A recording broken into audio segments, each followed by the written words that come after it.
성삼일체 하나님께서 우리 가운데 강하게 임하시고 운행하셔서 우리를 만져주시는 복된 은혜의 시간 되기를 주의 이름으로 축원을 드립니다.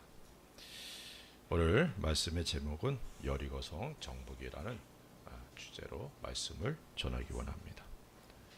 승리를 위한 행진, 이 말은 그리스도인의 삶의 여정을 가리킨다라고도 말씀을 드릴 수 있어요. 하나님께 택함을 받고 구원을 받은 그 순간부터 우리들은 승리를 경험하며 주님이 열어주신 길을 걸어가게 됩니다. 그러나 우리들이 누구인지를 망각하고 살아갈 때 승리를 놓치게 된다는 사실도 우리가 잊어서는 안 됩니다. 승리를 준비하신 하나님의 은혜와 복을 의심하지 말고 취하는 우리들이 될 수 있기를 바랍니다. 오늘은 여리고성을 정복하는 과정을 살펴보면서 우리 앞에 있는 여리고 성들을 정복하기 위해서 무엇이 필요한가 살펴보며 은혜 받는 시간 되기를 바랍니다. 요단을 건넌 이스라엘 백성은 여리고를 앞에 두고 있습니다. 그들에게 있어서 여리고는 요단과는 또 다른 장애물이었습니다.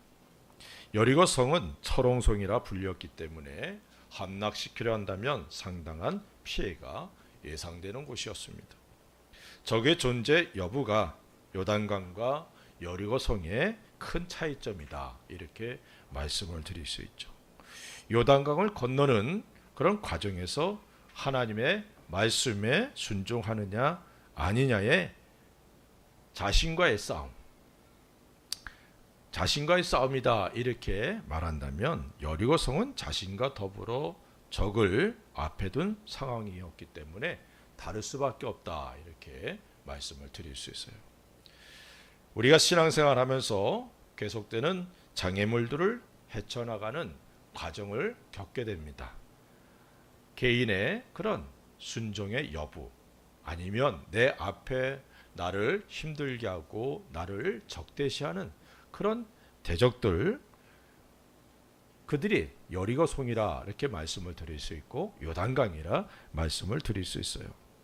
그러나 분명한 사실은 이 모든 것들이 하나님께서 우리들을 사랑하시기에 허락하신다는 사실입니다. 우리들이 정복해야 될 과제들이다, 이러한 사실을 우리가 잊어서는 안 됩니다. 물론 정복은 우리의 힘으로 되지 않기에 하나님을 더 철저히 의뢰해야 한다는 사실도 깨닫게 되기를 바랍니다. 우리 앞에 있는 여리고성을 어떻게 정복할지는 오늘 우리가 읽은 본문을 통해 알 수 있습니다. 요단이나 여리고성이나 우리가 우리의 힘으로는 불가능한 일들이다라는 사실을 먼저 우리가 자각해야 됩니다. 오직 하나님의 능력, 하나님께서 일하실 때에만 가능하다라는 사실을 우리가 잊지 않기를 바랍니다. 그렇기에 우리들의 믿음이 이스라엘 백성들처럼 훈련되고 성장되어서 하나님의 말씀에 철저히 순종하는 것 이외에는 방법이 없다는 사실도 잊지 않기를 바랍니다. 이스라엘 백성이 여리고를 정복하는 데에는 세 가지 중요한 그런 모습이 기록되어 있습니다. 물론 전능하신 하나님을 믿는 믿음에 근거한 행동, 순종이다, 이렇게 말씀을 드릴 수 있죠. 우리 앞에 놓여 있는 여리고성을 정복하기 위해서 우리들이 가져야 될 자세들이기도 합니다.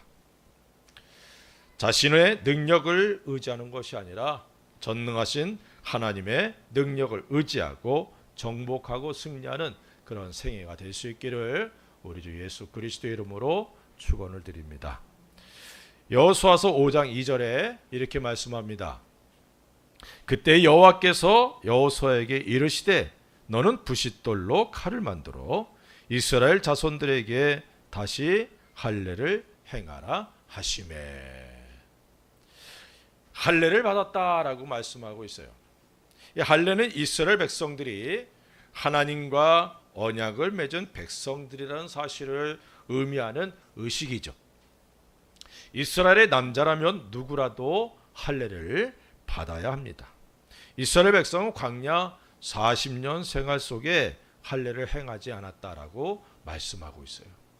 여호수아서 5장 5절에 이렇게 말씀합니다. 그 나온 백성은 다 할례를 받았으나 다만 애굽에서 나온 후 광야 길에서 난 자는 할례를 받지 못하였습니다.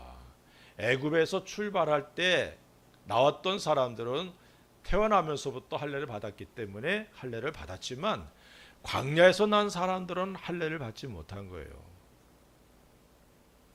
그래서 이제 그들에게 하나님께서 할례를 행하라라고 말씀하고 있는 것입니다. 그러나 할례를 받는 것이 여리고성 앞이라는 거예요.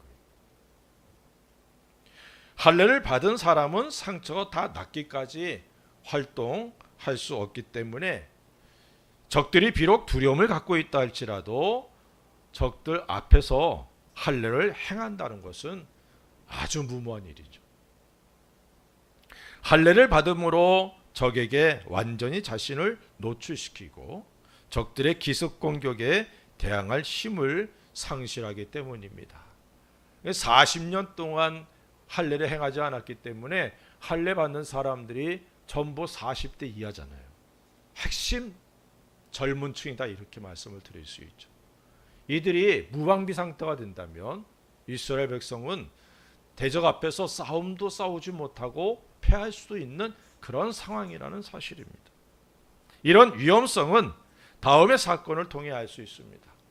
창세기 34장 25절에 제3일에 아직 그들이 아파할 때에 야곱의 두 아들 디나의 오라버니 시므온과 레이가 각기 칼을 가지고 가서 몰래 그 성읍을 기습하여 그 모든 남자를 죽이고 라고 말씀하고 있어요.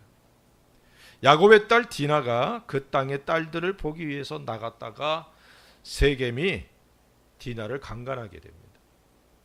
그 후에 세겜은 디나를 연모해서 결혼하기를 원합니다. 그러자 야곱의 아들들이 세겜을 비롯한 모든 남자가 할례를 받으면 디나와 결혼하도록 하겠다라고 말합니다. 물론 속이는 일이죠.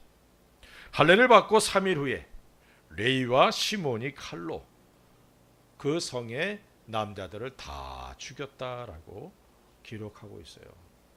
그 정도로 할례를 받고 나면 남자들은 거의 활동을 제대로 할 수 없는 상황이 됩니다. 무방비 상태가 되는 거죠. 단 몇 명에 의해서 성의 남자들이 모두 죽임을 당한 사건을 통해 적 앞에서 할례를 받는 것이 얼마나 위험한 행위인지를 우리가 상상할 수가 있습니다. 그럼에도 백성들은 하나님의 말씀을 따라 할례를 행합니다. 하나님께서 좀 더 쉽게 요단을 건너기 전에 할례를 행하라 이랬으면 얼마나 마음이 편하겠어요. 그런데 약속하신 땅 가나안에 들어오자 첫 번째로 할례를 행하라 이렇게 말씀하고 있다는 겁니다. 하나님께서 할례를 받도록 하신 이유, 그것은 이제 백성들 앞에 있는 가나안을 그들의 소유로 주시겠다는 약속의 확증이기도 하죠. 여호수아서 5장 7절에 이렇게 말씀합니다.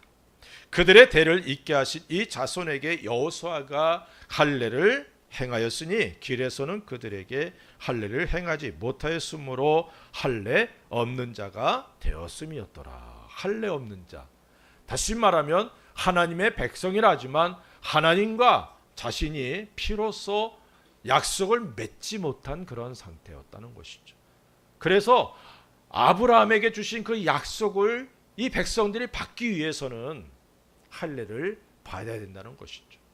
하나님의 할례를 행하라 이 말은 아브라함에게 하신 약속을 내가 이루겠다, 이 가나안 땅을 너희에게 주겠다라는 것을 확증시켜 주는 것입니다. 길에서는 할례를 줄 수 없었기 때문에 여리고 동편의 길갈에서 할례를 주는 것인데 광야의 여행이 끝나고 약속의 땅에 거하게 되었다는 사실을 의미하기도 합니다. 그러므로 할례를 행한 것은, 가나안 땅을 주시는 것은 하나님께서 열조들에게 약속하신 것을 이행하시는 것이라는 사실을 분명히 하고, 또한 이스라엘 백성들로 하여금 하나님과의 약속, 하나님의 언약들을 지킬 것에 대한 강력한 하나님의 요구다라고도 말씀을 드릴 수 있습니다. 다시 말하면 할례를 받는다는 것은 하나님의 말씀에 철저하게 순종하는 것을 의미하죠. 자신의 이성과 그리고 전략보다는 하나님의 명령을 최우선으로 하는 믿음의 사람들의 모습입니다. 여호수아를 통해 전해진 하나님의 명령을 듣고 사람들은 여호수아에게 따질 수도 있어요. 적을 앞에 놓고 자신들의 무장을 해제하고 그래서 위험을 감수하는 이런 일들에 대해 원망과 불평을 쏟아낼 수도 있었습니다. 특히 전략적이지도 않고 그리고 이성적으로도 이해 불가능한 명령이었지만 그들은 하나님의 말씀에 철저히 순종했다는 거예요. 이것이 우리에게 필요합니다. 위험을 감수하는 그런 믿음의 순종, 이런 믿음이 우리에게 있어야 될 줄로 믿습니다. 자신의 이성과 경험과 지식보다도 하나님의 말씀을 최우선으로 하는 믿음의 자세가 정복과 승리의 비결이라는 사실을 잊지 않기를 바랍니다. 마태복음 6장 33절에 이렇게 말씀하고 있어요. 그런즉 너희는 먼저 그의 나라와 그의 의를 구하라. 그리하면 이 모든 것을 너희에게 더하시리라. 무엇보다도 하나님의 나라와 하나님의 의를 구하는 것을 우리 주께서 명령하셨다는 사실입니다. 자신을 부인하고 오직 주님을 믿는 믿음으로 순종하는 우리들이 되어서 하나님의 크신 복을 받는 은혜들이 넘치기를 바랍니다. 여호수아는 지도자로서 자신들보다 몇 배 우세한 군사력을 가진 적들 앞에서 하나님의 말씀대로 할례를 행합니다. 이러한 여호수아의 마음에는 가나안에서의 전투는 자신들의 힘이 아니라 하나님의 절대적인 도우심을 통해 이루어질 것이라는 사실을 믿는 그런 확신이 있었기 때문이라는 것이죠. 하나님을 믿는 믿음, 하나님이 자신들과 함께 하시고 자신들을 도와주실 것에 대한 확신이 있었기에 이러한 일을 행하게 됩니다. 할례를 행함으로 주어지는 은혜가 있었어요. 여호수아 5장 9절에 여호와께서 여호수아에게 이르시되 내가 오늘 애굽의 수치를 너희에게서 떠나가게 하였다 하셨으므로 그곳 이름을 오늘까지 길갈이라 하느니라. 애굽의 수치가 이스라엘 백성에게서 굴러가게 되었다, 이렇게 말씀하고 있어요. 애굽의 수치란 첫째는 애굽에서의 노예 신분으로서 이스라엘이 당한 수모를 가리키고, 두 번째는 이스라엘이 광야에서 유리방황하는 것을 보면서 하나님이 광야에서 자기 백성들을 죽이려고 그들을 애굽에서 인도해냈다고 조롱하던 애굽 사람들의 모욕적인 말들을 가리킨다라고 말씀을 드릴 수 있어요. 이스라엘의 모든 수치를 이제는 해결해 주시고 영광스럽게 해 주시겠다는 하나님의 놀라운 약속이죠. 길갈, 여기에 하나님의 그 놀라운 은혜가 담겨 있는 것입니다.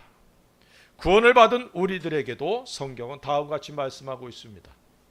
로마서 2장 29절에 오직 이면적 유대인이 유대인이며 할례는 마음에 할지니 영에 있고 율법 조문에 있지 아니한 것이라. 그 칭찬이 사람에게서가 아니요 다만 하나님에게서니라. 우리들도 할례를 받아야 된다라고 말씀하고 있어요. 하지만 육체가 아닌 마음의 할례를 받아야 된다라고 말씀하고 있습니다. 할례를 받는다는 것은 하나님과 언약의 백성이 되었다, 언약을 맺은 백성이 되었다는 것을 의미하죠.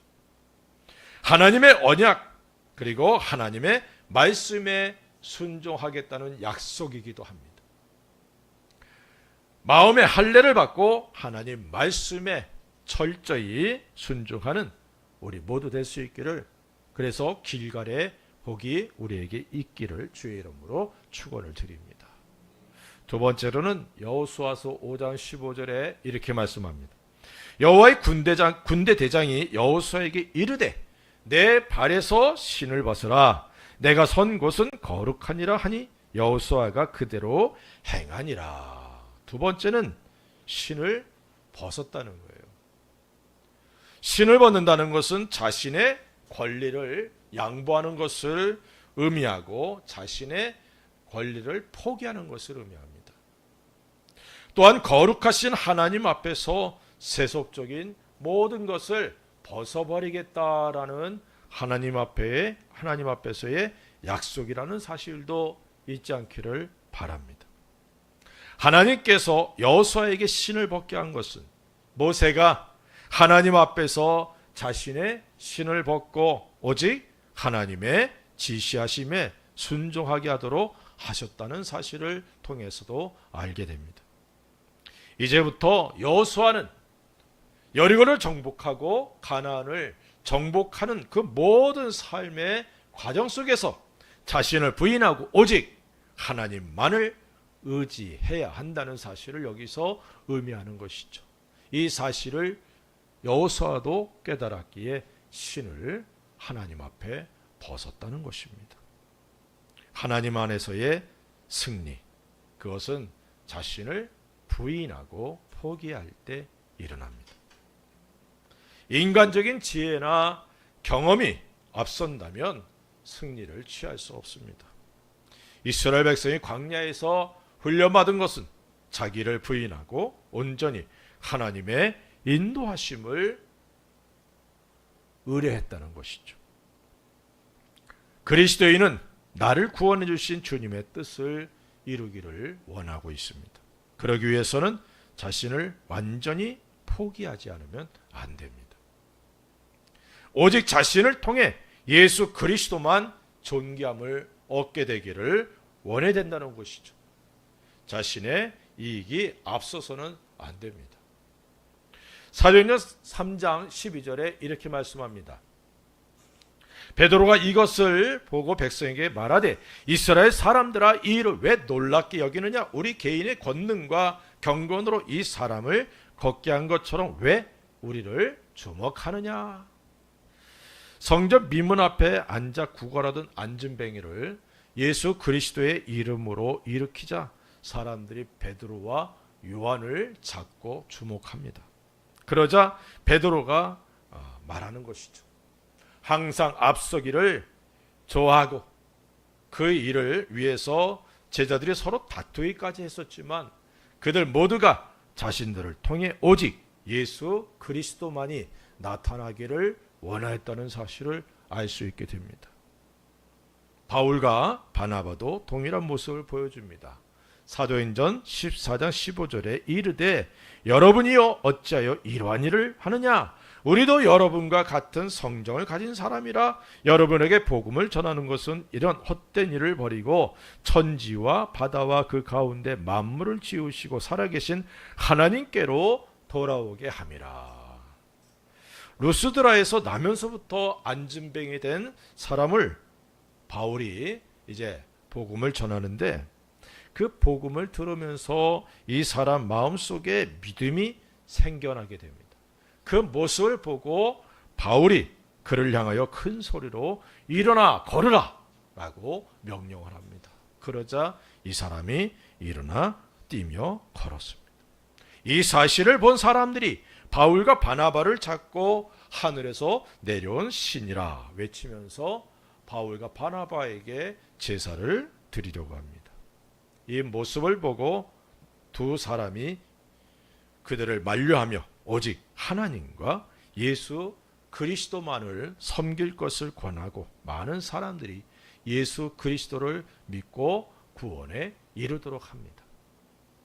자신들이 높아질 수 있는 기회를 스스로 버리고 오직 예수 그리스도만을 높이는 이런 모습들, 이것이 바로 신을 벗은 그리스도인의 참된 모습이다라고 말씀을 드릴 수 있어요. 여호수아는 자신의 신을 벗음으로 이후에는 하나님의 군대 장관이 그들을 위에서 앞서 싸웠고 여리고 성에서 대승리를 거둘 수 있게 되었습니다. 성경은 다음과 같이 우리들에게 말씀합니다. 창세기 3장 5절 6절에 이렇게 말합니다. 잠언서 3장 5절 6절입니다. 너는 마음을 다하여 여호와를 신뢰하고 내 명철을 의지하지 말라. 너는 범사에 그를 인정하라. 그리하면 내 길을 지도하시리라. 선한 목자이신 우리 하나님을 믿고 그분을 늘 인정하는 삶. 범사에 주님을 인정할 때 주께서 우리들의 삶을 지도하시고 인도해 주심을 믿으시기 바랍니다.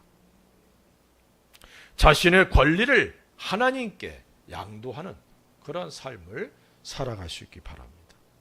우리들이 모든 권리를 주님께 드리고 그분의 도우심을 구할 때 우리들 앞서 행하시는 하나님, 우리를 위해 싸워주시는 하나님, 우리의 기도를 들어주시는 하나님을 경험하며 승리를 얻게 될 것을 믿으시기를 바랍니다. 또한 우리는 그분의 종이라는 사실도 잊지 않기를 바라고 우리의 삶 전체를 우리 하나님께, 우리 주님께 의탁할 수 있는 온전한 믿음의 사람 될 수 있기를 주의 이름으로 축원을 드립니다. 신을 벗어 하나님께 드리는 그런 은혜가 우리에게 있기를 주의 이름으로 다시 한번 부탁을 드립니다. 여호수아서 6장 12절부터 14절에 보면 이렇게 말씀합니다. 또 여호수아가 아침에 일찍이 일어나니 제사장들이 여호와의 궤를 메고 제사장 7은 양각 나팔 7을 잡고 여호와의 궤 앞에서 계속 행진하며 나팔을 불고 무장한 자들은 그 앞에 행진하며 후군은 여호와의 궤 뒤를 따르고 제사장들은 나팔을 불며 행진하니라. 그 둘째 날에도 그 성을 한번 돌고 진영으로 돌아오니라. 엿새 동안을 이같이 행하니라. 여리고 성 앞에 도착하자 하나님께서 그들에게 엉뚱한 말씀을 하시는 거예요. 하루에 한 번씩 여리고를 돌고 7일째는 아침 일찍 일어나서 7번을 돌라는 명령입니다. 여리고를 정복하려면 작전을 세우고 적을 공격해야 됩니다. 어디가 약한 부분인지 그것을 살펴야 되는데, 그런데 작전이 없이 단지 이해할 수 없는 일들을 반복해야 하는 그런 백성들, 군사들의 마음에 의구심이 들 수도 있죠. 그런데 7일간 여리고성을 도는 동안 그들은 말하지 않았습니다. 자신들이 행하는 일에 대해 불평과 의구심을 가지고 있을 수 있었지만 그러지 않았다는 것이죠. 지금까지 자신들이 이해할 수 없는 큰 일들을 순종함으로 경험했기 때문이다 라고 말씀을 드릴 수 있어요. 큰 믿음의 사람은 하나님의 섭리를 믿고 하나님의 전능하심을 믿고 순종합니다. 그래서 어떤 환경에서도 흔들리지 않는 것이죠. 그런데 중요한 것은 개인이 아니라 군대고 민족이라는 거예요. 수만 명이 행진을 하는데 한 사람도 불평 불만을 하지 않았다는 것이 얼마나 놀라운 일인지, 그리고 이스라엘 백성들이 그렇게 했다는 자체가 놀라운 일 아닙니까? 이스라엘 백성은 자아가 아주 강한 사람들입니다.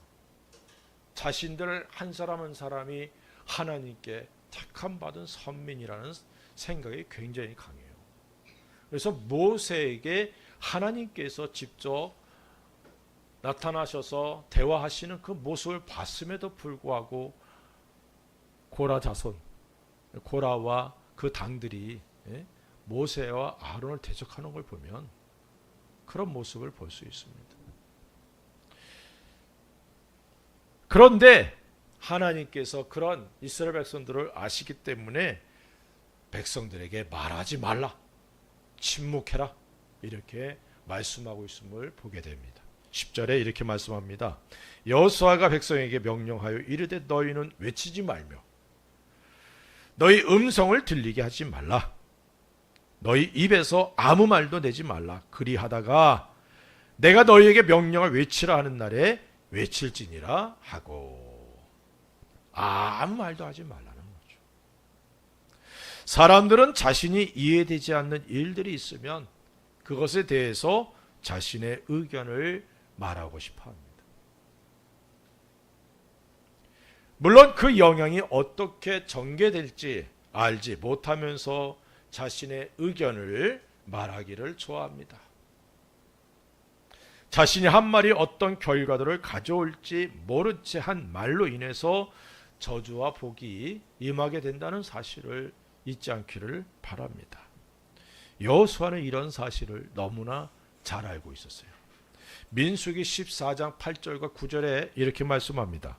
여호와께서 우리를 기뻐하시면 우리를 그 땅으로 인도하여 들이시고 그 땅을 우리에게 주시리라. 이는 과연 젖과 꿀이 흐르는 땅이니라. 다만 여호와를 거역하지는 말라. 또 그 땅 백성을 두려워하지 말라. 그들은 우리의 먹이라. 그들의 보호자는 그들에게서 떠났고 여호와는 우리와 함께 하시느니라. 그들을 두려워하지 말라 하니. 가나안 땅을 정탐한 12명의 사람들이 돌아와서 이제 백성들에게 보고를 합니다. 근데 10명이 부정적이고 불신앙적인 말로 보고하죠. 그 말을 듣고 백성들은 마음이 녹았고 그래서 하나님께서 가나안으로 올라가라는 명령을 거역하고 올라가지 않습니다. 모세를 향하여 원망하고 불평하죠.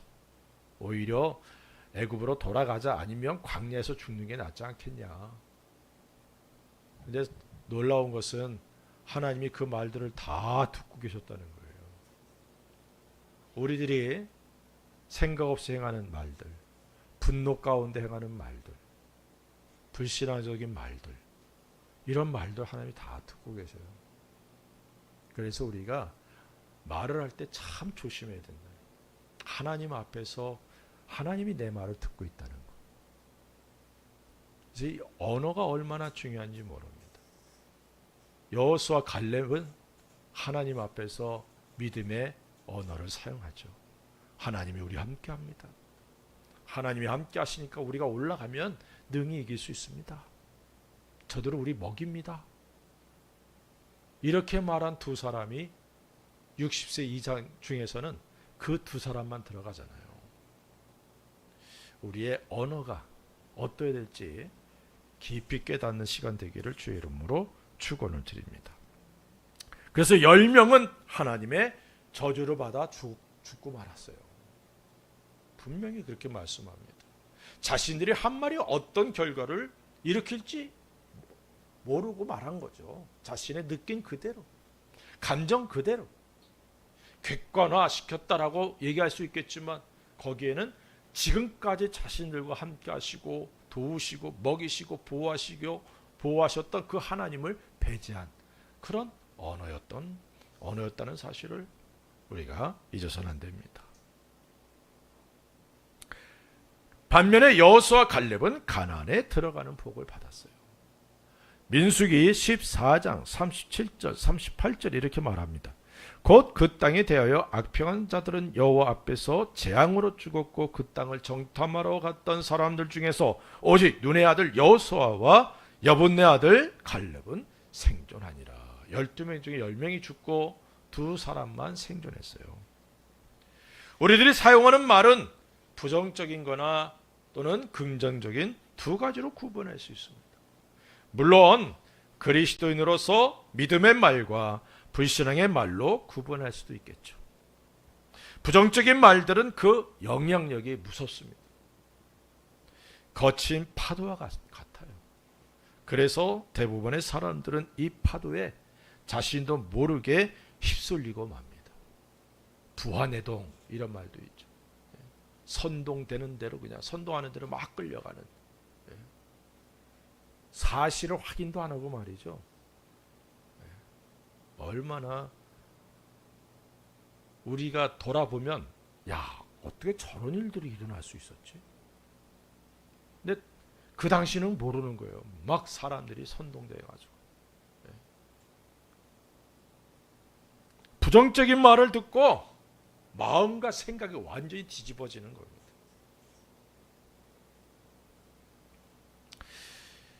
여호수아는 이런 일을 경험했어요. 이스라엘 백성들이 그랬으니까. 가나안을 정탐하고 돌아온 10명의 말을 듣고 백성들은 형편없이 흔들리고 하나님을 원망하며 광야에서 죽기를 원했어요. 그런데 그대로 다 죽고 말았잖아요. 가나안을 목표로 가고 있는데 길이 험하다고 하나님을 원망하고 불평했던 사람들. 그들은 원망과 불평만 한 것이 아니라 모세와 아론을 죽이려고까지 했습니다. 10명의 말이 갖는 위력은 백성들 마음 전체를 빼앗고 말았습니다. 이들의 말로 인해 백성들은 38년이나 더 광야 생활을 해야 했습니다. 우리들에게도 이런 말들이 들려올 수 있고 또는 내가 할 수도 있다는 것이죠. 그렇게 하나님의 일하심을 보기 원한다면 때로는 입을 다물고 잠잠할 필요가 있다는 것입니다. 반면에 긍정적인 말들은 하늘의 씨앗과 같습니다. 비록 그 당시에는 영향을 주지 못한다 할지라도 결국은 싹이 나고 열매를 맺게 되죠. 여호수아와 갈렙은 하나님을 인정하고 그분의 도우심을 입으면 등의 가나안에 들어가서 정복하는 이 일이 가능하다라는 얘기를 생명 걸고 말하지만 백성들에게 전혀 영향을 주지 못했어요. 그러나 그 두 사람만이 백성들을 이끌고 가나안에 들어갔다는 사실입니다. 그들의 언어가 믿음과 긍정적인 언어가 씨앗이 된 것이죠. 씨앗은 금방 열려있지 않잖아요. 때로는 우리의 삶이 하나님께서 어떻게 일하실 것인가를 깊이 묵상하고 그리고 기대하면서 인내하면서 잠잠히 침묵할 수 있는 그런 은혜가 있어야 된다는 사실을 잊지 않기를 주의 이름으로 축원을 드립니다. 그럴 때 이런 말 저런 말에 부화내동하지 않고 주님을 믿는 믿음으로 자신의 입을 다무는 그런 일들이 우리에게 있게 된다는 것입니다. 오직 말씀을 묵상하면서 자신의 속에서 일어날 수 있는 무수한 의구심들을 잠재우면서 우리 주님께서 일하실 때를 기다리는 것도 신앙의 묘미다 라고 말씀을 드릴 수 있어요. 다윗이 아들 압살롬의 반역으로 인해서 도망갑니다. 그랬더니 베냐민 지파 사람 시므이라는 사람이 내려오면서 다윗을 저주하고 조롱합니다. 그래서 옆에 있던 사람들이 다윗에게 내가 가서 저를 죽이겠다고. 그랬더니 다윗이 이렇게 말합니다. 가만둬라. 하나님께서 나에게 저렇게 하라고 하신 것이니까. 오히려 저 말로 인해서 하나님께서 나를 다시금 회복시켜 주시기를 원한다. 얼마나 기가 막힙니까? 옆에 있는 요압이나 다른 장수들은 막 분노가 일어나는 것이죠. 그런데 다윗은 그 분노가 일어날 수밖에 없는 상황 속에서도 무언가 하나님의 뜻이 있겠지. 하나님의 섭리가 있겠지. 그리고선 잠잠한 거예요. 그대로 하나님이 행해 주셨다는 사실을 우리가 잊지 않기를 주의 이름으로 축원을 드립니다. 20절에 이에 백성은 외치고 제사장들은 나팔을 불매 백성이 나팔 소리를 들을 때 크게 소리질러 외치니 성벽이 무너져 내린지라. 백성이 각기 앞으로 나아가 그 성에 들어가서 그 성을 점령하고 소리를 질렀더니 그 소리가 울려 퍼질 때 그 소리의 파장이 얼마나 컸던지 성이 무너졌다. 우리 그렇게 이해하면 안 됩니다. 아무리 소리 지른다고 성이 무너집니까? 하나님께서 일해 주신 것이죠. 믿습니까? 만약에 소리의 파장으로 해서 무너졌더라면 이 성벽이 안으로도 무너지고 바깥으로 무너져야 될 거 아니에요. 그럼 바깥으로 무너진다면 어떻게 됩니까? 이스라엘 백성들 공격하려고 준비하고 있었는데 거기도 영향 줄 거 아니에요. 그런데 그런 피해가 없었다는 거예요. 하나님의 일하심을 우리가 여기서 볼 수가 있습니다. 오직 하나님의 명령을 따라 외칠 때 여리고가 무너졌어요. 우리 앞에 있는 견고한 진과 성들이 우리의 믿음의 선포들을 통해 무너짐을 경험하며 승리를 쟁취하는 귀한 은혜들이 임하기를 주의 이름으로 축원을 드립니다. 그래서 우리의 삶에 예수 그리스도 이름으로 선포하는 그런 귀한 은혜들이 넘쳐나야 돼요.